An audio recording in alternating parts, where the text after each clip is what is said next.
All right, let's get it. Yo, yo, yo, yo, yo, yo, yo. Back again for another one. For everyone that's out there listening on Spotify or different places when you're driving. What's up? Hello. How you doing? Thank you for rocking with us. If you're on YouTube or any of the places you can see the video content of this, what it do? Appreciate you again. You got me, the one and only Hayes, aka AO Shifty, gonna be bringing it to you today. Shout out to, of course, the co-host, the great co-host of the Hour and Hours, Steven at Steven_Springs. You already know where to find me. I'm hyped. It's been a great week. I really have so much that we're going to talk about today, whether it is talking about crypto, talking about finance, talk about sports, the bets I lost, the super regrettable bets I lost, the bets that should not have happened. Who knows? We're going to get into a lot. To start, of course, I have to talk about Penn State. So Penn State did beat Utah. So shout out to them. Steven had been talking about the Rose Bowl. So that was a huge game. Congrats to Sean Clifford as well. Coach Franklin gave him this moment. When he came off the field, they made sure nobody else was coming off the field when Sean Clifford came off. So that was a big thing. You can tell that he was emotional because the moment finally sunk in. And that was something that I really do love. You love to see that. So I'm super happy for Sean Clifford to get that. Congratulations over there. I just wanted to touch on that with the quick slants because Steven, of course, would have brought that up first and foremost if he was on the show today. So I had to do that. Other thing is on the spaces. So we did have the Mecca race on Monday. So kudos and big ups to them for coming on the Twitter spaces that we had. Thank you as always for the different guests that we do have on the show. I enjoyed it. It was a good episode just to be able to talk, get to understand more about the Mecca race, just talk about the big things that have been happening too. So that was one thing. We're going to continue with the spaces every single Monday.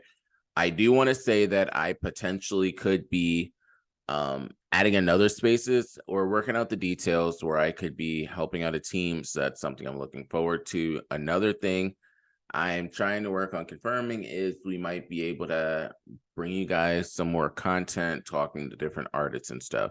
So we have a good amount of stuff that I do have coming up. I'm excited for it. I definitely want to bring it all to you guys, of course. So stay tuned for that.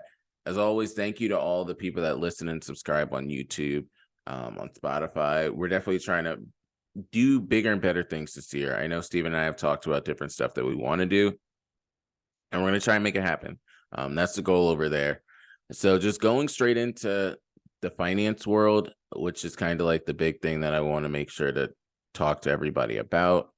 A couple of things. So, of course, all right, sorry. Before I continue, this goddamn bonk. So normally I start off with like finance in terms of the stock market and stuff. Nah, hell no. I also forget there was another. Oh, I think it was. See, it's crazy because when I talk to you all, I remember a lot of the tools that I used to use. By the way, if y'all were expecting this to be a short episode, it's not going to be a short episode today. I'm trying to figure out. Is this it? Dextools.io. I think it is. There was a site where it had a lot of the Ethereum. Yes, this is it. This shit is, yeah, this is Dex Tools.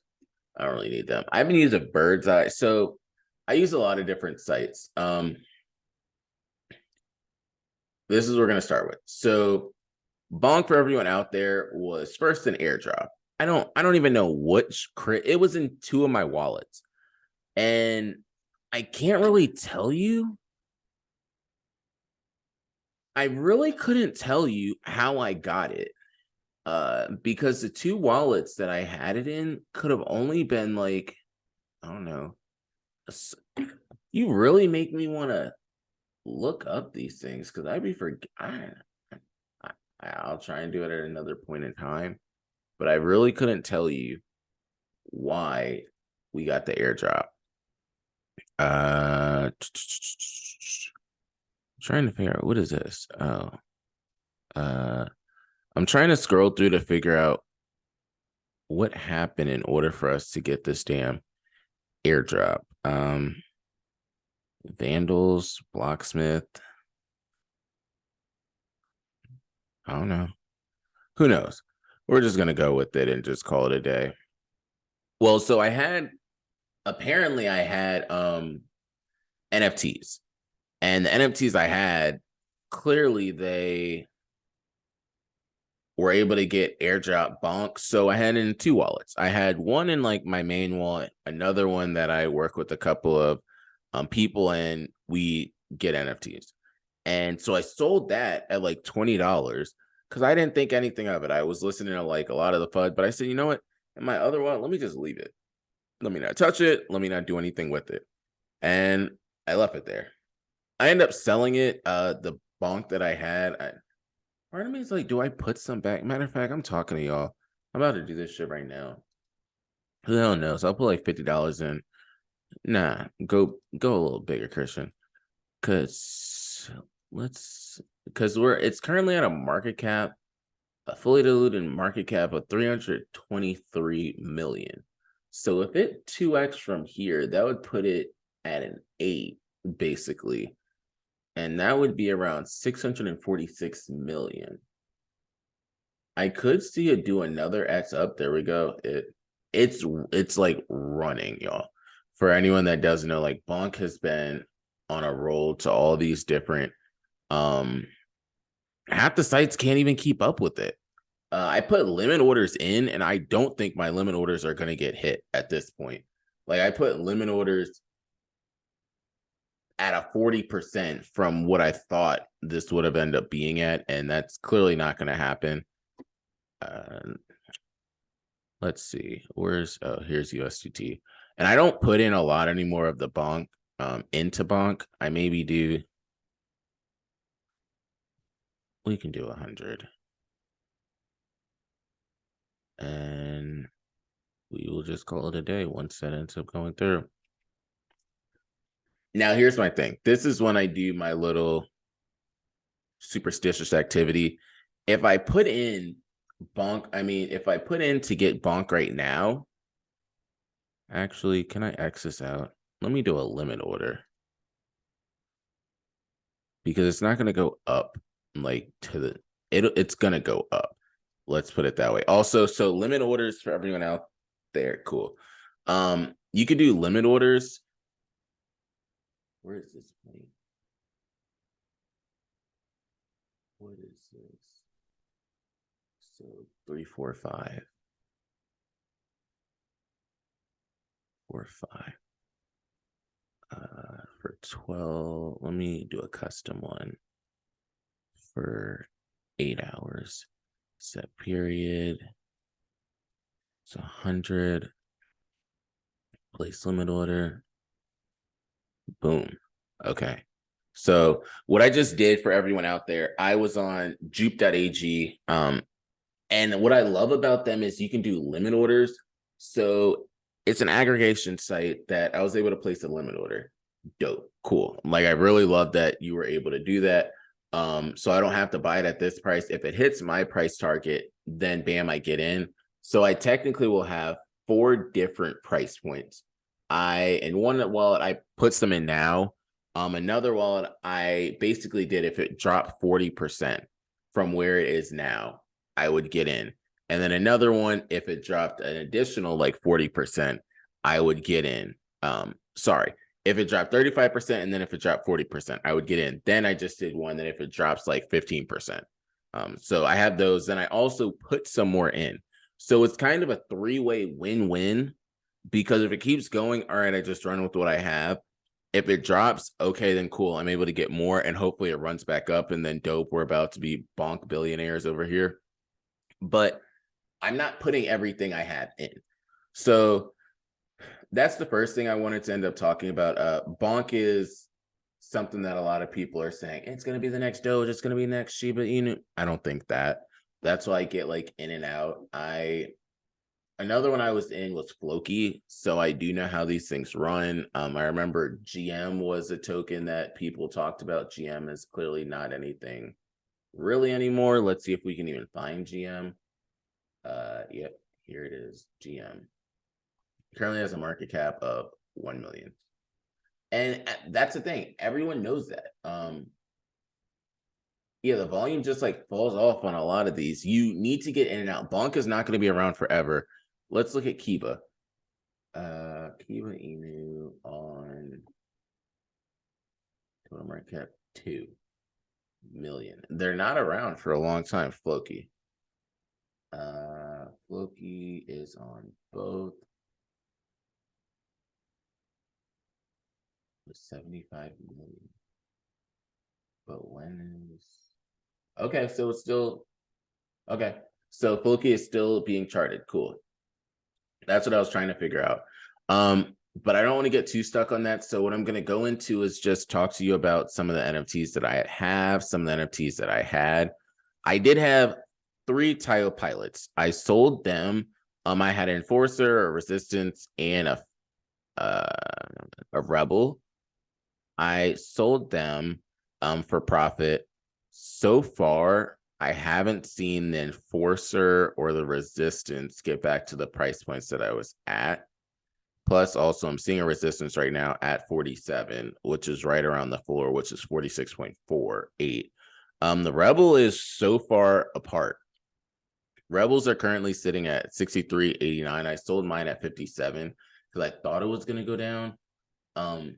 If tomorrow when I get up, if it's lower than the price point that I sold it at, I might get back in and just hold it. I do want to hold a Tile pilot. That's the big thing that I do want.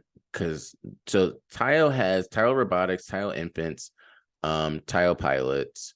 The Tile Infants are currently sitting at 78.99 floor price, and they only have 1,500 in supply. Of course, the Tile Robotics is a part of that.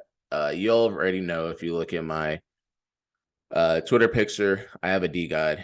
DGod is currently sitting at 535 Solana. And I really am looking forward to seeing this one just like rip. Some people are talking about what if this thing ends up just taking off and goes to 1,000 Solana. That shit would be dope. If it like doubled its floor price right now, you would put yourself in a whole different atmosphere if you did something like that. OK Bears are sitting at 69. Solana Monkey Business is another one that's up there. Utes fell.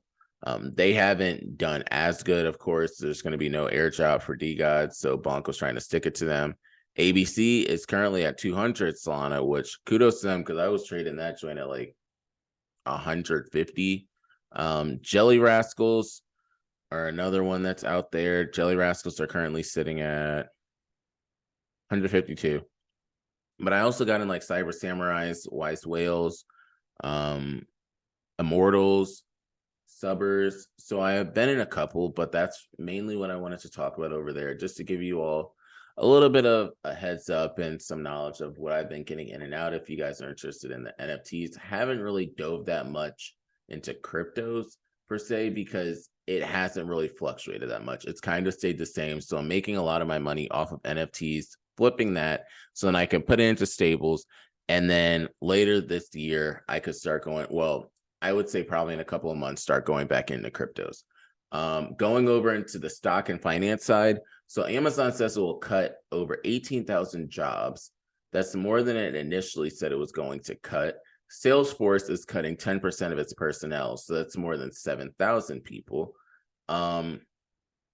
It's going to keep being cuts, and people want to say that there's no recession on their hands. Those are 2 big companies that are going to be cutting jobs. Samsung's expected to post the lowest quarterly profit in years due to memory chip market carnage. So that's something else that's big. I want you all to pay attention to Tesla because Tesla is continuing to come down. So Tesla's up there. That's important that I think a lot of people should have on their radar. It's currently sitting at $113. One I want to let everybody know about, well, 2. I'll give you all 2, and this is kind of my nuggets that I'm going to continue to try to do each episode. There's 2 that I think a lot of people should pay attention to. The first one is VOO, so that's the Vanguard S&P 500. So that just gives you a basket of all the different stocks that are within S&P 500. So as long as the market is going up, you will do well with the BOO. They have a dividend yield of 1.69%, which you get a little bit of dividend there. And that's something that I've been practicing. Another one that I really do like is the BTSAX. So so BTSAX. And that one is currently sitting at 93.50. It has a dividend yield of 1.5. But what I like, I got in that one too. So the sectors, it's 31% tech, 11.4% finance, 11% consumer cyclicals, 10.5% healthcare, 5.8% consumer staples, and 29% other. If you want to dive deeper into it, the Apple is 6% of the holding. Microsoft is basically 4.5% of the holding. Amazon is 2.3% of the holding. Tesla's 1.57. Alphabet is 1.47. Berkshire Hathaway is up there at 1.29. So it's a culmination of a ton. Over the past month, it's only done 5%, 3 months, 3% year to date. It's down negative 14%. 1 year, it's down negative 11. But if you look at the 3-year for it, it's up 10%. And that's a big thing because you are up 10% if you had just held it for that much amount of time. Yes, of course, you have $100, you're up $10. That doesn't seem like much, but if you're able to keep up with inflation, then congrats. Then it looks a little better over there for you. So those are just some stocks I think that people should put on the radar just to monitor and see what ends up happening for you all. I want to use this time because I talked about the finance aspect, and I will continue to let you all know about different stocks. Another stock I think a lot of people should put on the radar is Microsoft. I will always say Microsoft. That's one. Another one I heard people bringing up was Lululemon. So those are my two for this week. I'll give you all some more next week, but those are the ones to monitor. And I want to use this time to end up switching over into the sports section that we always talk about, because a lot of things have happened and there's been a lot of things that I think people should put on the radar and take an understanding to. The first thing is what happened in Damar Hamlin. That is something I'm not going to spend a lot of time on because I know a lot of people have talked about it, but I was able to see it right when it happened, and it was concerning. It really worried me. I texted people saying, I have not ever seen something like that before. I remember when another Bills player was paralyzed. I remember seeing when Antonio Brown got smacked. I remember seeing when Sean Jackson got hit. I remember Aaron Rodgers with his collarbone. I remember Alex Smith. I remember seeing images of Joe Theismann. I've seen a lot of these, and seeing what happened there, that was tough. That was really tough, and I pray for his family. I pray for both teams, and I even pray for the fans that were there witnessing what happened, because it impacts a lot of people, and I do not know why somebody in the right mind was going to say to them, get back on that field in 5 minutes. That just shows you the people that are only thinking about their wallets. They're not thinking about anything else other than their wallets. I understand what that impacted with sports betting. I understand what happens with like fantasy football and ticket sales and the implications that it has on the AFC playoffs, the NFC playoffs, but you can't put them back out there. I love what they end up doing, saying that there's no game for them this week because they really need to think about that. What happened was a lot. Hamlin is still fighting for his life. The Bills aren't going to be the same after seeing that. The Bengals won't be the same. Look at T. Higgins. T. Higgins walked out of the locker room with his mother. Stephon Diggs went to the hospital. And it is so impactful to so many people as to what happened. I love all the people that ended up donating to Damar Hamlin's toy fund, because that is mad props. And I love that what y'all are doing. We need to continue praying for Hamlin and his family. And even after he gets out of the hospital, continuing to pray for him for a strong recovery and a strong road. Same way with the Ryan Shazier. It is something that you don't want to ever see in any sport. And like someone said before, it was the perfect storm. The right impact at the right spot at the right point. So that's all I really want to say. I will continue praying for Damar Hamlin. And I love the Bills. Everyone that knows me, I essentially have 3 teams that I love. I love the Bills, I love the Ravens, and I love the Eagles. I do season tickets for a couple of teams. So, of course, I have my biases when it comes to the Ravens and the Chargers. Next year, more than likely, I'll be adding like the Dolphins and the Chiefs to that, so I'll have a bias towards that too. But my teams that I've always cared for were the Bills, the Ravens, and the Eagles. And seeing a player, no matter what the team is, just seeing a player go down like that is so devastating. And that's really what I want to say over there. It's tough to continue with doing segments after that, but I know that there are other things I do have to cover, and I do want to talk about. There were two other stories that happened that day that don't even come anywhere close to what happened in Damar Hamlin, but Klay Thompson did go off for a 50 piece, and Donovan Mitchell did go off for 71 points. And you got to say a big shout out to them. I remember Kevin Love was talking about the different people that he played with and different memories that he had. And I was joking with Steven because we were talking about when Kevin Love had like 24 points in the first quarter. And that's something insane. You saw what Kyrie used to do there. You saw what LeBron used to do there. You saw the team wins that they had there. It was insane what those Cleveland Cavaliers could do. And you have to put this up there in like the top 5, easily top 3. Like Donovan Mitchell went off for 71 points. He didn't even shoot that many threes. So it just shows you how efficient he was and like getting to where he could on the court and at the free throw line. Klay Thompson, he's starting to come back. I was talking to the homie Airmons online, and we were like, yo, it's good seeing Klay. This is Klay Thompson and Jordan Poole. There's no Steph Curry out there, and Klay Thompson went out for a 50 piece. Remember what Klay Thompson did that one year in the third quarter. So Klay Thompson got it in him. So for everyone that doubted him, everyone that thought it was just Captain Thompson on the boat, nah, he coming for y'all. And I promise you, this is not the last we have seen of Klay Thompson. Imagine when that three-headed monster gets intact together, when Klay, Jordan Poole, and Steph can get it together. And then you still got Andrew Wiggins. Stop it. That's not even fair right there. Other thoughts that I have just looking around the NBA as a whole. So the top, I'll say like the top 2-3 teams of each. The Celtics are at the top, the Nets are at the top, Bucks are at the top, and then right behind them you have the Cavs and the Sixers. All 5 of those teams are within 2.5 games of each other. That's the top 5. So it's exciting seeing what's happening over there. The top 2 teams in the East have a 1-game better record than the teams in the West. But if you look at the West, they are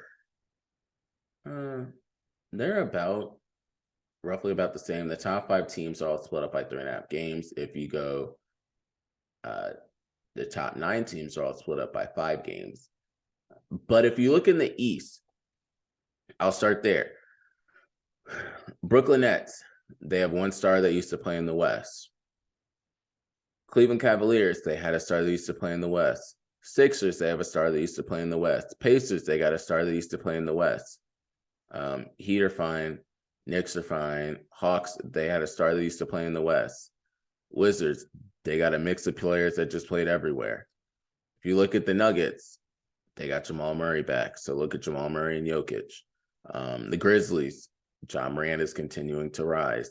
Pelicans, they got Zion Williamson being a dog. Mavericks, you got Luka. If you got Luka help, Luka be something else. And I tell this to people a lot. Luka and Lamar Jackson are essentially the same for their teams. If you got them both that one piece, stop. Those teams are not even fair. Lakers are a game and a half out of the 10th seed. So that's what they need to end up getting to, because they down there chilling with them Texas teams.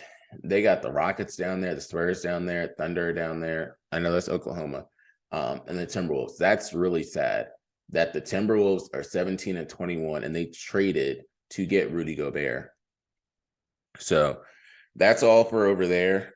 Going into college football, because I know I brought this up earlier, but Penn State won. USC does not have a defense, and Caleb Williams is continuing to ball out. He did all he could. He had over 5 touchdowns.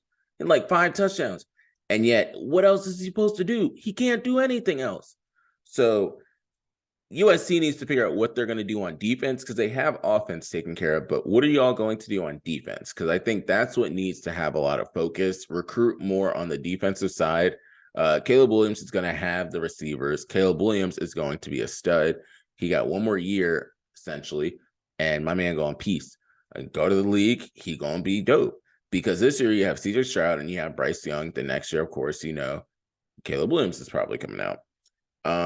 Mississippi State won. And I love that Mississippi State won, especially with Mike Leach passing away. So I love that. So give my mad props to them. I did watch both of the college football playoff games. Georgia, Ohio State. We don't need to say anything because it's Ohio State. They really thought they had that locked in, and that went left, like so far, like left. Like I'm on the East Coast, that shit went to the West Coast. Like it just kept going. There was nowhere else it was going to go. I don't know how you miss it by that much, but he found a way. And they say where there's a will, there's a way. Well, shit, my man found the will and the way to kick it all the way left. It didn't come nowhere close. And Georgia's going to the playoff, to the championship game. And I remember I was talking to some friends, and I told one of them, I was like, Dom, I don't want Georgia to go with TCU. Like, I don't want it to be that way because it's going to be a runaway. I'd rather have it be Ohio State playing TCU because it'll be a little bit more competitive. And he was like, yeah, if this is the case, I'd rather it be like Ohio State and TCU. And I'm like, damn. They really won in the most random of ways. Now, TCU and Michigan, I don't really know what's up with Michigan. I was texting Steven, and Michigan just fumbles the bag every single year. There are so many years they could have won a bowl game, and they just fumble it every year. And TCU won. Hey, my man Duggan, he doing his little thing down there. They're doing good. So mad props to them. I don't really know what's going to happen with Michigan. Y'all can't keep getting to some bowl game and then just keep doing the same thing. Y'all got to change something over there. I don't know what, Coach Harbaugh, but y'all got to change something. But it's TCU, Georgia. I know a lot of people are probably going to choose Georgia, so the odds aren't going to be the best on that side, but I'm going to go Georgia. I really think Kirby Smart just got that team cooking. If TCU won, that would be amazing. That would be, in the words, the most epic. If TCU won, that would be all college football would need, because it would put a nail in it, especially for when they extend to having more teams. Just to get, if TCU did something like that. I'm not saying they're going to win, but if TCU won, that'd be insane. And just finishing up as we continue to close up everything, I want to touch on the games.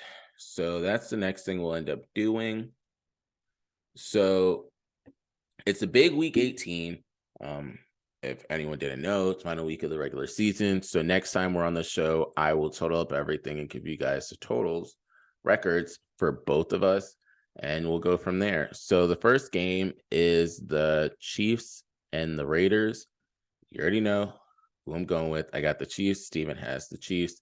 Titans, Jaguars. I just think the Titans fell apart. I really don't know. They need to get an actual quarterback because Malik Willis is not the answer. Dobbs is not the answer. Ryan Tannehill is injured. Just get him off. I'm sorry he's injured, I know.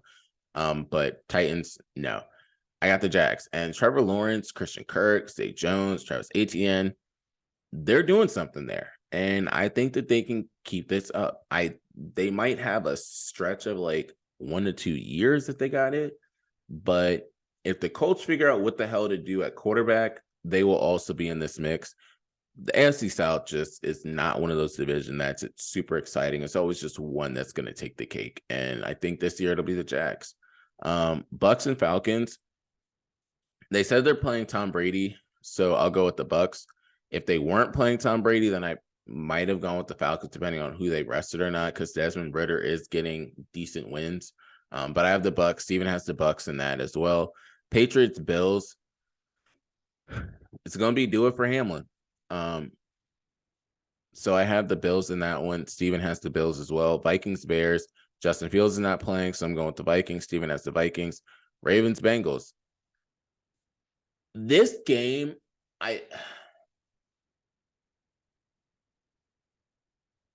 it really depends on what is going to be at stake, because of the Bills-Bengals game had a big impact.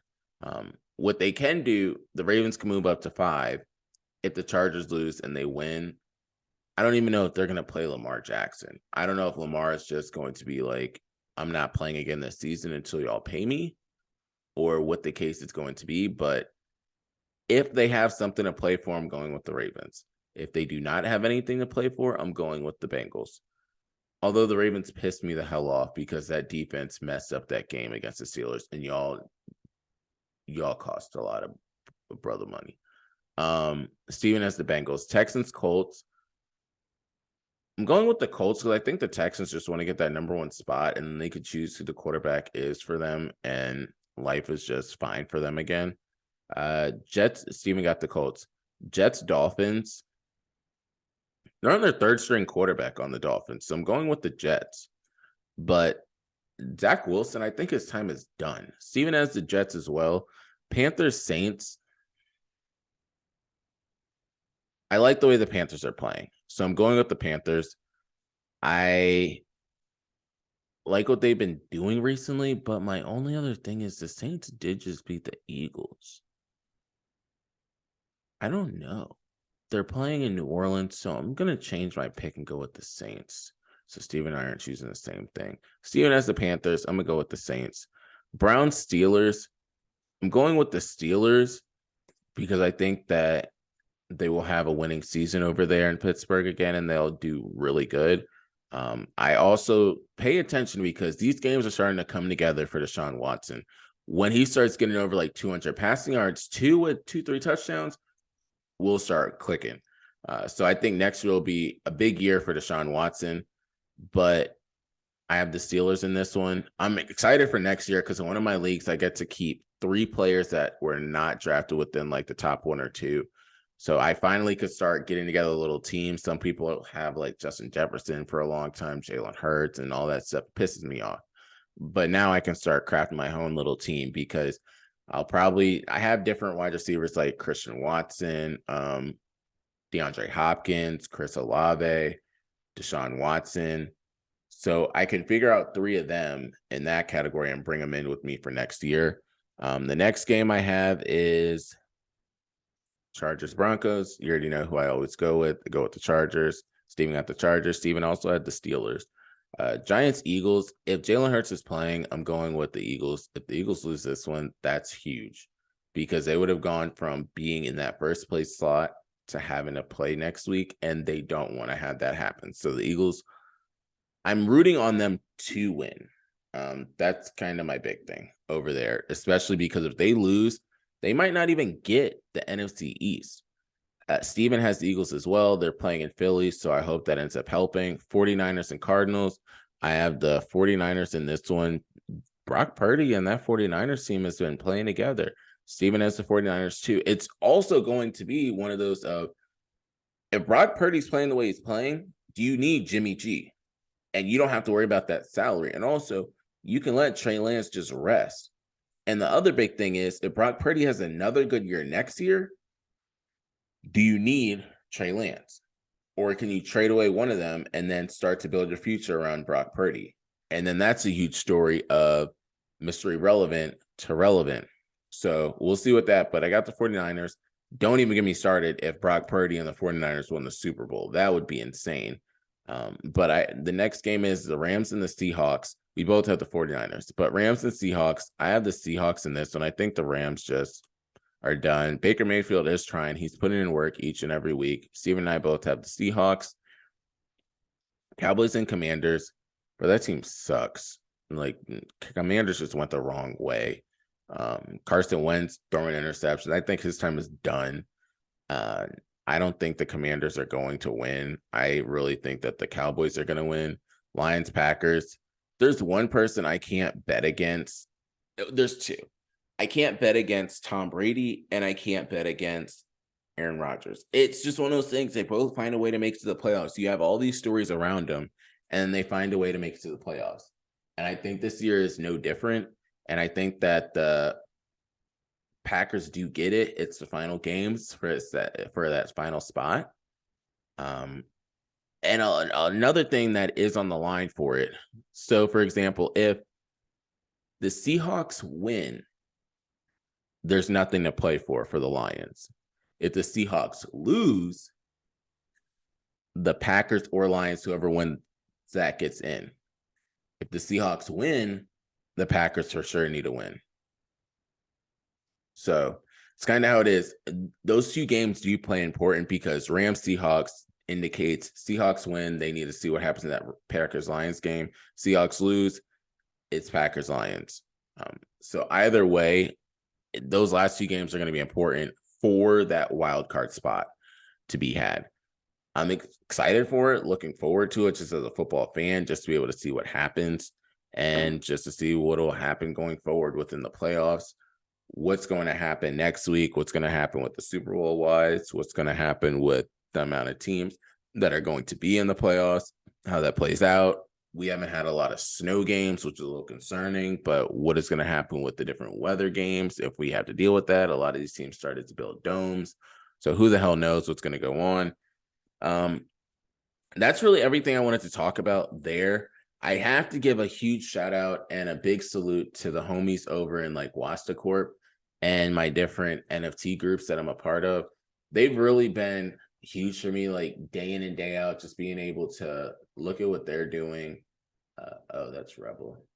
Just being able to look at what they're doing, go off their trades. I also think I might just get a tile pilot and just call it a day for a long time. Yeah, I might do something like that. Who knows? But I know one of these I'm a top signal for. But that is basically everything I wanted to talk about. I'm looking at different people charting, looking at Skip and Shannon Sharp with their discussions. But yeah, I want to say thank you to everyone that always listens to us. I want to say thank you to everybody that always just holds us down, enjoys the content that we give, and just keep vibing with us. Till next time, this is Hayes, aka O Shifty. We'll catch y'all next week. We out.